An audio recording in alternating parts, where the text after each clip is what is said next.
Week 4. So for variation, for week 4, for the warm-up, I'd like my client to do a high-intensity HIIT workout for 3 minutes. So this increases the heart rate, but also reduces the effect of the anaerobic energy system, because it already has been used during the warm-up because they're working at such a high intensity, so that the aerobic energy system is ready to be used for aerobic training. So this applies to the session on Tuesday, so when the client is doing swimming, so aerobic training. So the exercises I want my client to do during those 3 minutes is burpees, jumping jacks, and jump lunges.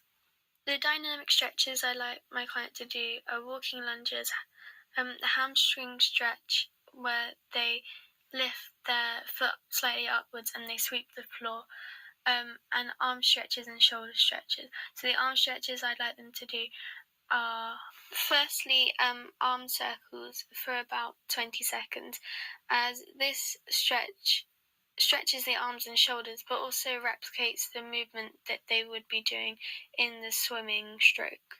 Next, I'd like them to do the shoulder stretch where they put their arm behind their head and pull on their elbow. All of the other exercises apart from the arm circles, I'd like the client to do 5 reps of each exercise on each leg or arm. The reason for these stretches is because firstly for the swimming session, they'll be doing breaststroke, so it's a more demanding stroke on the arms, so the arm muscles and shoulders need to be warm and stretched so that the muscle ligaments and tendons don't tear during this training session. Also, for the resistance training, there is an added exercise, so the muscles need to be prepared for this. The cool down for this week consists of firstly walking around in an allocated area on their tiptoes so that they are fully stretched up. This still allows movement to reduce the effect of EPOC and aid the recovery process so that it happens quicker, as more oxygen is being supplied to the working muscles as they're still contracting, so reduces the effect of carbon dioxide inhibiting those contractions. The static stretches I'd like my client to do are on their arms and legs. I'd like them to do 5 reps of each exercise on each leg and each arm. The reason for this is because there has been more demanding sessions throughout the week, so the cool down and static stretches increases the range of motion that the ligaments and tendons and muscles have, but also reduces the injury risk as they are more pliable and properly cooled down, so that next time any physical activity occurs, a muscle tear or a ligament tear or a tendon tear won't occur. So the exercises I'd like my client to do are static lunges, squats, calf stretches where the client puts one foot in front of the other and leans against the wall to create the stretch in the calf. The arm stretches I'd like them to do is putting their arm across their chest and holding that stretch with the other arm. Then putting their palm against the wall and leaning forward slightly so that creates the stretch also in their arm. And finally, putting their arm behind their head and seeing how far down they can reach, like down their back.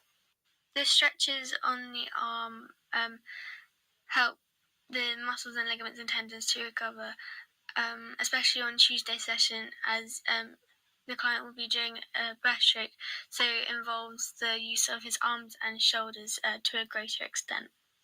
For Tuesday session, once again, I have increased the duration of the cardio training for my client. But for variation, I'd like them to do breaststroke as a style of swimming. Also, breaststroke is a more demanding swimming style, especially on the arms and shoulders, which will increase the muscular endurance and strength in his arms and shoulder muscles, as well as improving his VO2 max by strengthening his heart. For Thursday's session, I've added the exercise of Russian twists to the resistance training. This is because this type of exercise will improve the client's core muscles. Improving his core muscles enables him to stand more upright as his posture will improve. This will aid him in everyday life and when doing exercise. This is because if you stand more upright, then this enables him to breathe more deeply, allowing a larger amount of air to enter the body to use for exercise. If there is lots of oxygenated blood circulating his body during exercise, then he will be able to complete the exercises properly and not half-heartedly in order to gain the full benefits from the exercises. Also, I have increased the reps of each exercise to fit in line with progressive overload, so that the demand of the exercises are more challenging for my client, so that his body adapts in a positive way. However, I've only increased the reps slightly so that he doesn't cause himself an injury. So I'd like him to do 3 sets of 7 reps of each exercise with a 30-second rest between each set. So the exercises are squats, push-ups, step-ups and Russian twists. For Saturday's session, I've added PNF stretching and I've replaced it with the normal flexibility session. This is because PNF stretching offers a development from a normal stretch, and it maintains and develops this stretch further, which my client needs as there are more demanding sessions coming up.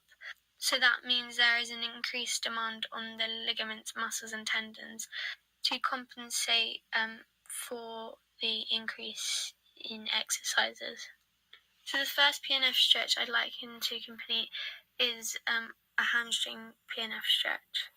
So I'd like him with a partner to raise his leg, then cause an isometric contraction by the other person, causing a resistance against my client's leg, then holding that stretch for 10 seconds and then releasing again, and then repeating that process 3 times. And that is 3 times on each leg.